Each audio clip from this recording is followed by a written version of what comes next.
Bonsoir à tous et merci de nous rejoindre dans l'info continue ce mercredi 4 février 2026.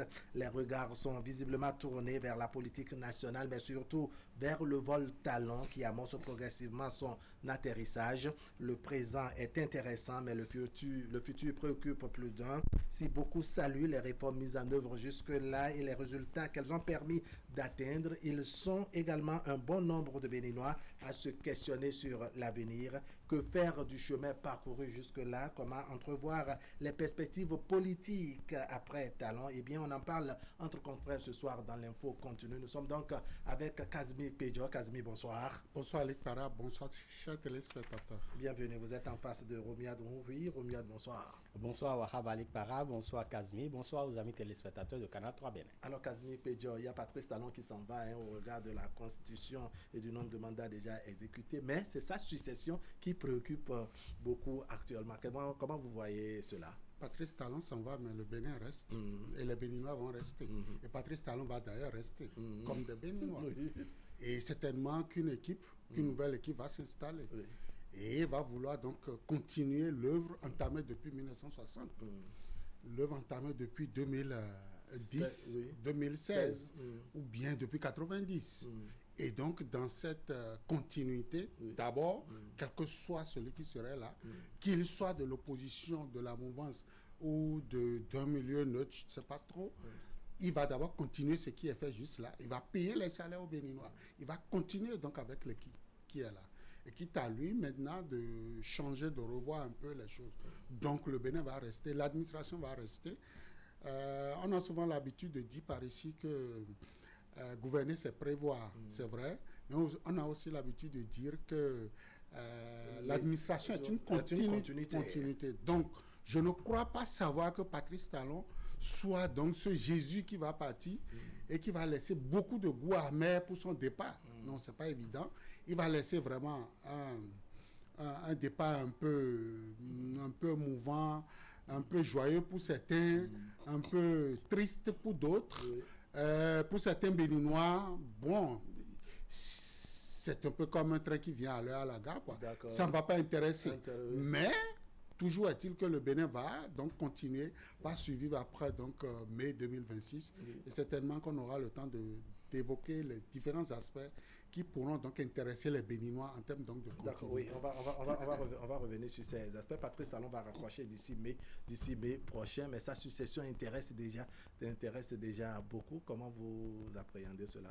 Oui, c'est normal que cela puisse susciter quand même un grand intérêt quand on sait que en 10 ans, le président Patrice Talon a quand même envahi énormément de chantiers, les chantiers politiques, les chantiers économiques, les chantiers d'autres chantiers également pour ne pas les caractériser. Et donc il y a eu de réformes. Il est venu, on pourrait dire que il a quand même fait de sa gouvernance une gouvernance donc de réforme.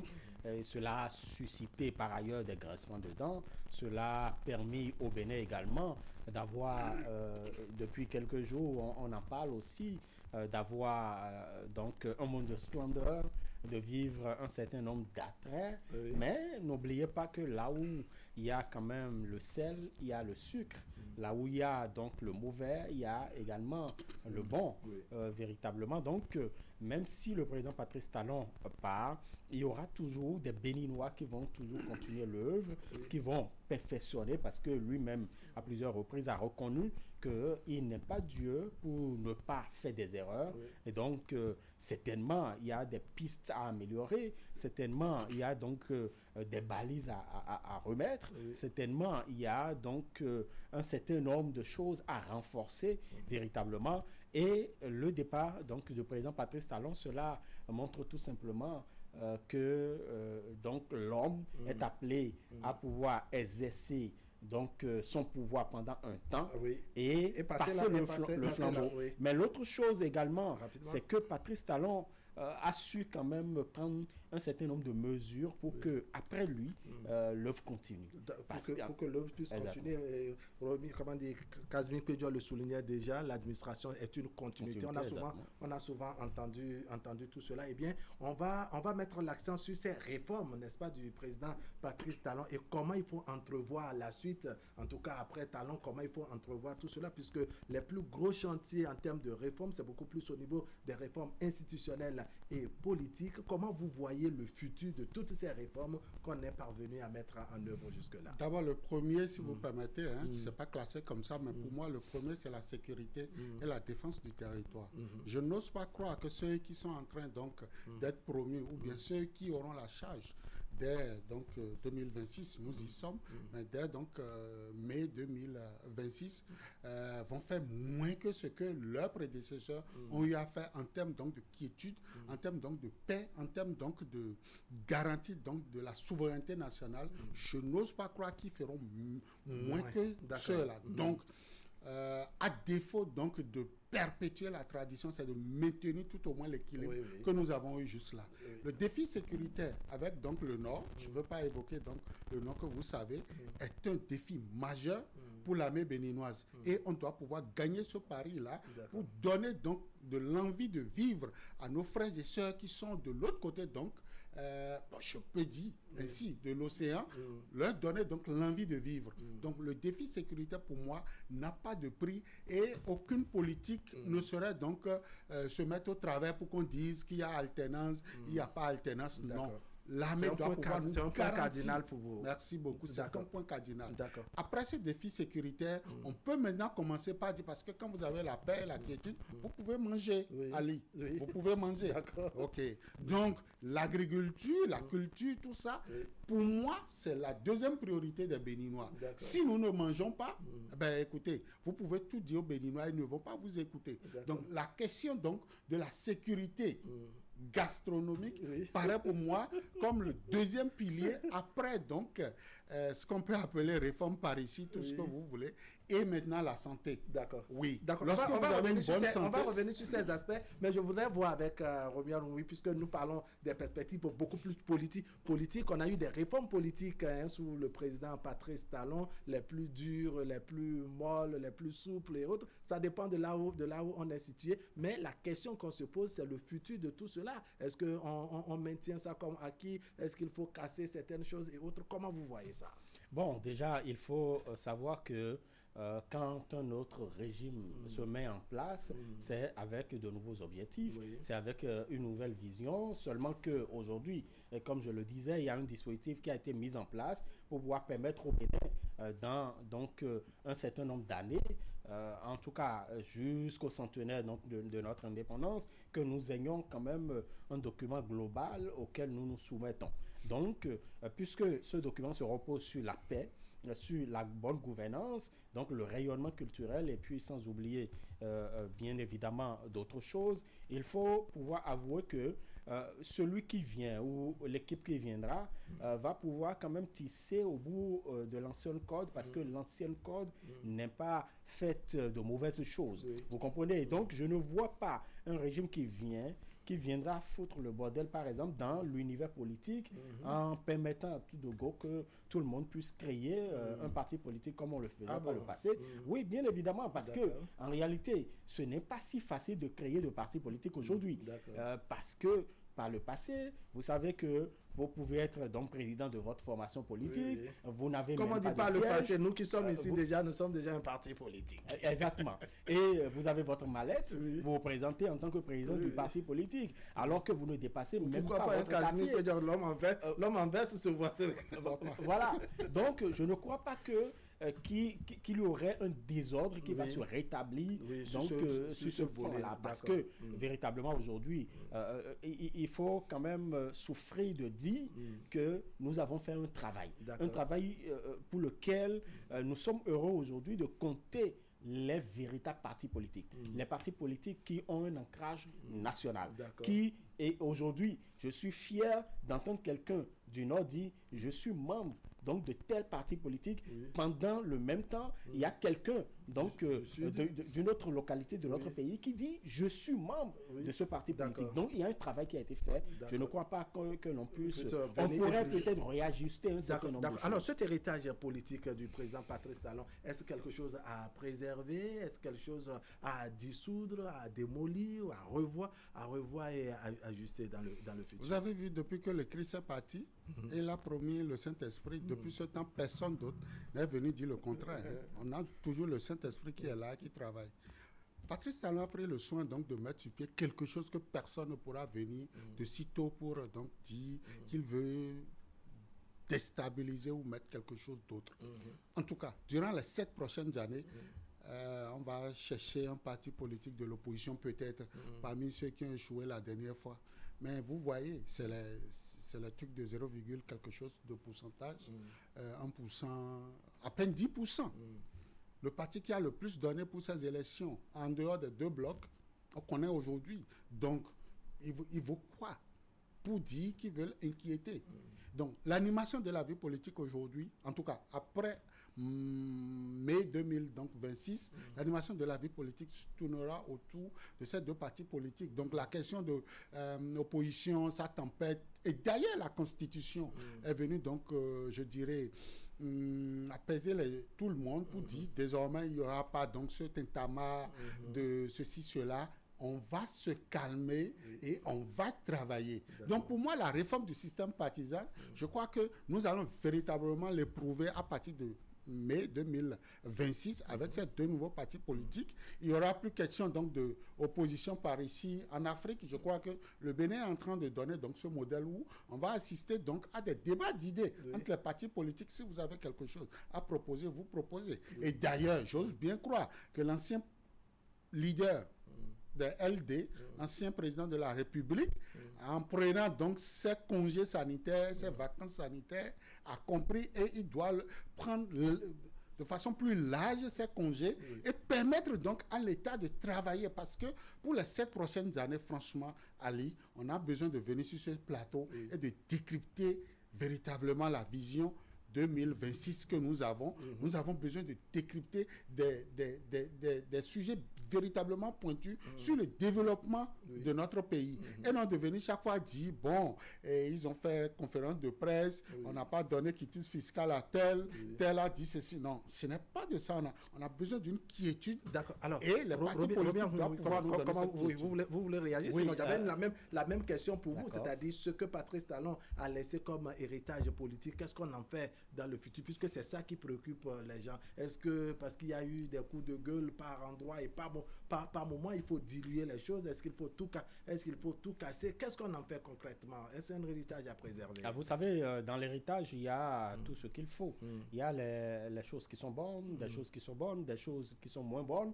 Et donc, quand il s'agira de retrouver des choses moins bonnes, il faudra justement l'améliorer véritablement. J'ai commencé par le dire.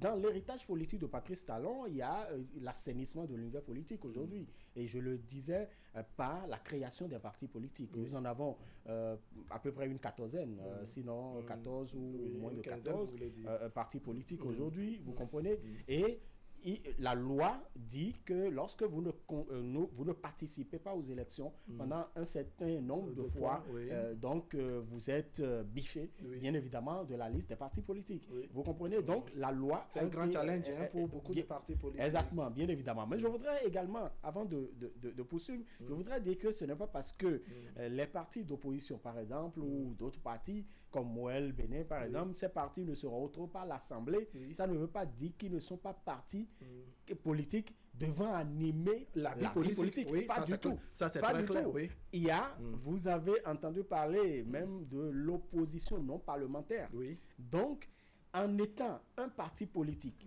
bien reconnu par les tests en vigueur, vous avez à même le droit d'animer la vie politique. La vie politique, c'est vrai, c'est encadré aujourd'hui. Voilà, et rien ne dit qu'il n'y aura pas, durant les 7 ans, de nouveaux partis politiques qui viendront. Voilà, donc c'était une parenthèse que je fermais. Mais l'autre chose également, il faut quand même avouer que les partis politiques aujourd'hui, même si franchement j'ai un goût d'inachevé, il y a quand même la plupart des partis politiques qui disposent d'une école de formation. Ça veut dire qu'on pense à donc former des jeunes pour la relève.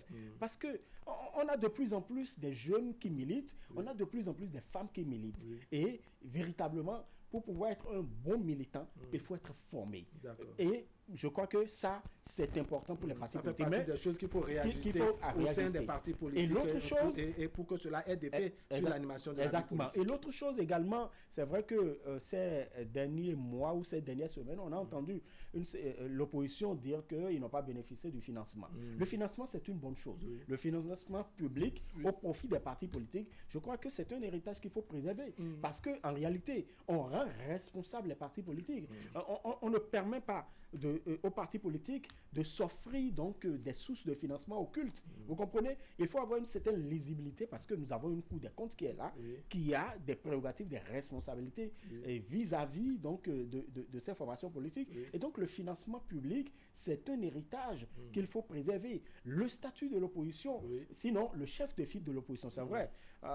Ces dernières années, on n'a pas vu, après donc le CN Paul Longpère, on n'a vraiment pas vu donc le chef de file de l'opposition puis rentrer dans ses prérogatives. Bon, je ne sais pas, puisque ça n'a pas été formellement fait véritablement, mais je trouve que c'est un interlocuteur important également pour le président en place ou pour les gouvernants, parce que vous ne pouvez pas tout voir quand vous êtes quand vous avez la tête dans le guidon, pour utiliser les expressions de Patrice Talon. Alors, Kasbik Pédia, il y a beaucoup de lois qui ont été querellées, beaucoup de lois qu'on a estimées un peu violentes et autres. On se dit, dans le futur, pour l'équilibre et tout ce qui va avec, est-ce qu'il faut revoir ces lois, il faut les réajuster, il faut les amollir un peu? Comment vous pensez qu'il faut faire? Nous parlons du futur, donc de l'après-Talon.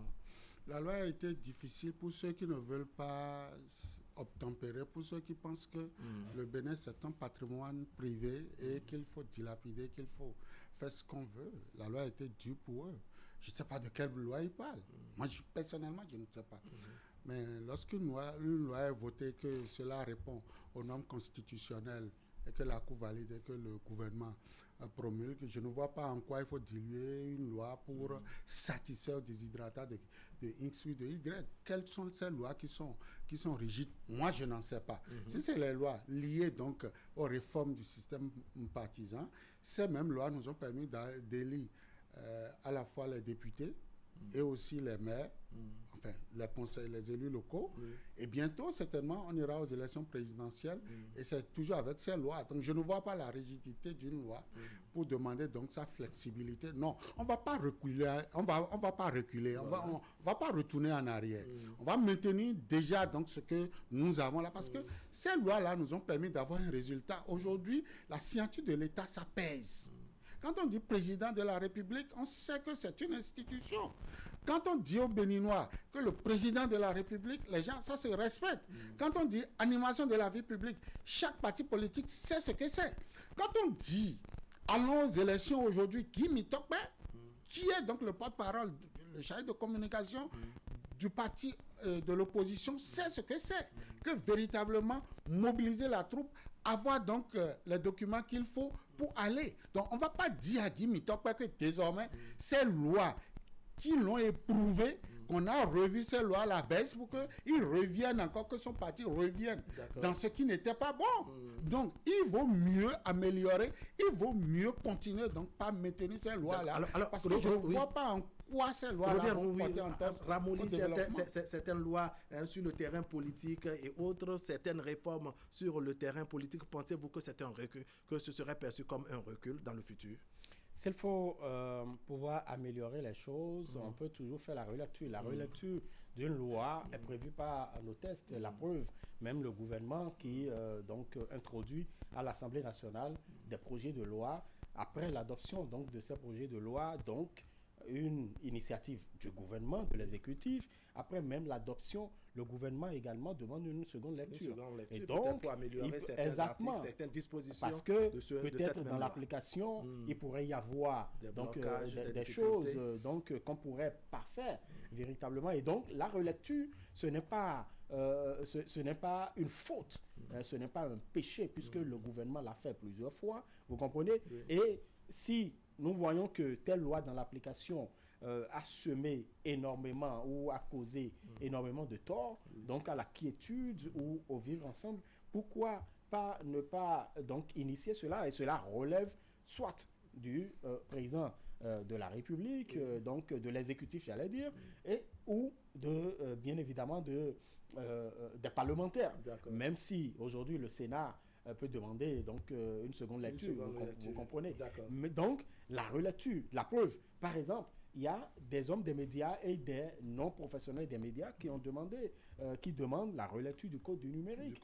C'est un instrument qui pourrait être revisité aussi. Il y a également plein d'autres choses. Le code, par exemple, ça, ce n'est pas une relecture, mais c'est sur la table des députés aujourd'hui, le code sur la sécurité routière qui attend d'être adopté également par les élus. Donc, moi, j'estime que pour une loi, et puis arriver que nous ayons quand même une relecture par rapport au code électoral. La preuve, le code qui est en vigueur, ce code-là a été modifié, puisque ce n'est pas ce code qui existe. Il est donc encore modifiable à tout moment. Dès que les acteurs politiques sentent le besoin, et nous avons à l'Assemblée aujourd'hui le BR et l'Union progressiste Le Renouveau, dès qu'ils sentent le besoin de pouvoir modifier, est-ce que nous avons le pouvoir de les y contraindre? Pas du tout. Alors, en quoi, de façon claire, en quoi, par exemple, revoir des lois que nous avons déjà éprouvées à l'heure actuelle, que nous avons essayé, qu'elles soient dures ou non, en quoi les revoir dans le futur constitue un recul, selon vous, Casimir Pédio? Si la nouvelle équipe qui va s'installer veut faire venir des lions dans la cage pour habiter les hommes et tout ce que vous savez, ils n'ont qu'à s'essayer à cet exercice donc de relecture. C'est-à-dire, en clair, celui que nous appelons Patrice Talon et qui a réussi donc ce challenge durant 10 ans, il a forcément quelque chose que je ne vois pas de toutes les façons, qu'on le veuille ou non aujourd'hui. On est clair sur ceux qui vont nous diriger demain. En tout cas, sur... Pas encore. Si, nous avons deux schémas. Nous avons deux schémas. À cette date, nous avons deux schémas. C'est soit le A ou le B. Il n'y a pas un C. Exactement. Donc, le A n'a pas le profil de Patrice Talon. Le B n'a pas le profil de Patrice Talon. C'est ça. En termes de gestion des ressources humaines, en termes de réfléchir, le mind qui a permis d'avoir ces réformes, ce charisme, ils n'ont pas ça. D'accord. Et c'est ça qui amène... En fait, moi j'ai un problème. Quand vous dites ils n'ont pas ça, est-ce que ils sont en deçà du président Patrice Talon? En tout cas, parce que je laisse chaque Béninois apprécier. On dirait qu'il y a eu des temps où chacun des deux, n'est-ce pas, a eu l'occasion d'être président de la République, même si c'est dans un court temps et qu'on a pu les évaluer. Mais non, peuple, soit le peuple, pendant qu'ils étaient présidents de la République, le peuple n'était pas au courant. D'accord. Parce que jusque-là, ils n'ont pas encore... Là où ça devient intéressant, Casimir, là où ça devient intéressant, étant donné, toujours si je m'en tiens à votre lecture, que les deux prochains candidats, n'est-ce pas, n'ont pas le profil exact, les mêmes façons de réfléchir ou d'agir face à des situations, c'est là que ça devient intéressant. On se demande avec le futur comment ils font. Ils vont trembler devant les lois qu'on a estimées que c'était des lois pour revenir en arrière, ou bien ils essayeront de visser ou de verrouiller davantage ces lois. Visser ou verrouiller, c'est pas leur job. Leur job, c'est de prendre la machine, c'est de prendre la course de relais et de continuer. Vous parlez comme s'il n'y a rien à rectifier. Comme s'il n'y a rien à rectifier, il faut juste foncer. Non, il faut continuer. Nous avons 7 ans. Ils n'ont qu'à continuer. Qu'ils continuent d'abord. Qu'ils continuent. Parce que ce que je dis, un Romeo Douadaï n'a pas le profil politique de Patrice Talon. Ça, tous les Béninois sont d'accord avec. L'autre là, Paul, vous voulez dire, n'a pas ce profil. Il n'a pas la capacité, par exemple, de faire face à un... Vous l'avez vu être président Boni Yahi à la présidence, le problème est que vous de faire passer ces réformes. Et de dire, oui, monsieur le président, quand vous étiez là, vous avez failli comme ça, et nous devons corriger. Ils n'ont pas ça. Peut-être on va attendre qu'ils soient présidents. On va attendre qu'ils soient présidents pour bien les apprécier. C'est-à-dire ce qu'oublie. En fait, je ne dis pas que que les candidats actuels, les porte-étendards de chaque parti qui iront à l'élection présidentielle du 12 avril, je ne dis pas qu'ils sont, c'est-à-dire qu'ils sont supérieurs à leur... inférieurs, je ne dis pas cela. Mais tant que nous on ne les a pas vu à l'épreuve, à l'action. Mais vous parlez donc du scène Paul Hongpè, par exemple. C'est le même Paul Hongpè qui a arraché, en fait, presque, excusez en griffe, le parti FCBE à Boni Yayi. Vous voulez trouver que jusqu'aujourd'hui, Paul Hongpè ne peut pas... Si c'était Patrice Talon... Si vous trouvez que le seul Paul Hongpè peut trembler devant Boni Yayi, alors que celui-là a déjà démontré par le passé que il peut justement diriger le parti FCBE jusqu'aujourd'hui. Il peut déjouer tout. Il peut déjouer les pronostics. Donc, vous pensez que s'il n'y a pas une main même dans notre langue, s'il n'y a pas une main solide derrière, vous permettez, je vais chuter. Face à Boni Yayi et lui prendre FCBE. Je peux chuter. C'est-à-dire que même dans notre sociologie, il est dit que même si vous étiez un incapable et que vous détenez le pouvoir, il y a un Aziza qui vient. C'est-à-dire que... vous avez génie en quelque sorte. C'est-à-dire que vous ignorez énormément de choses. Ne jugez pas celui qui a la touche pour le moment. Parce que quand vous le verrez à l'œuvre, vous serez étonné. On a été tout de même étonné de Patrice Talon. Ah oui, parce que Patrice Talon, on le connaissait en tant que chef d'entreprise. On ne le connaissait pas en tant que président de la République. On n'a jamais su cette fermeté, cette ténacité de l'homme, cette rigueur qui pourrait être exercée à la tête de l'État. Peut-être. Il le faisait. Nous avons travaillé avec Patrice Talon. Donc on le connaissait. Je peux vous dire les mêmes arguments.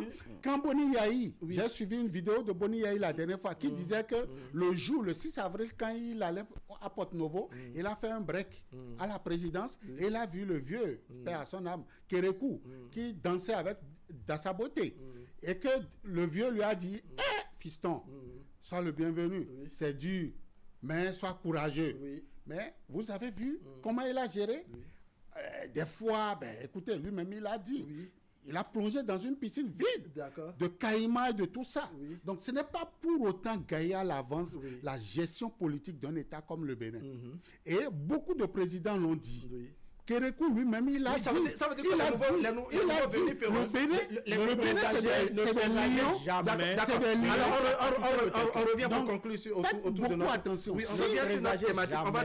On va s'écouter. Si les nouveaux dirigeants... On va s'écouter parce que c'est les toutes dernières secondes. On se demande cet héritage ou ces perspectives politiques qu'on envisage pour le futur et pour le futur du Bénin. Qu'est-ce que ça va donner si Patrice Talon est parti? Peu de mots. Ça donnera davantage si ces messieurs ne font pas relecture de textes et ils n'écoutent pas les émotions des Béninois. Je donne un exemple pour conclure. Les immigrants en circulation. La police se retire des carrefours. Tout de suite, vous les voyez dans le couloir de circulation. Et vous ne pouvez rien faire. C'est ça le Béninois. Donc, véritablement, il faut maintenir. Il n'y a pas d'émotion pour diriger le Bénin. Pour conclure, non, je crois que plus personne ne dirigerait le Bénin comme on l'a dirigé par le passé. Avant Patrice Talon, jamais. Il n'y aurait plus jamais cela parce que nous avons compris... Ça devient comme un nouveau modèle. Exactement, un modèle. Merci beaucoup. Casimir Pédior, merci bien. Mesdames et messieurs, ce serait tout pour aujourd'hui. Merci de nous avoir suivis. L'information continue sur Canal 3 Bénin. Demain à 10h, vous avez la rediffusion. Et tout à l'heure d'ailleurs, à 23h, la rediffusion. Allez, portez-vous bien.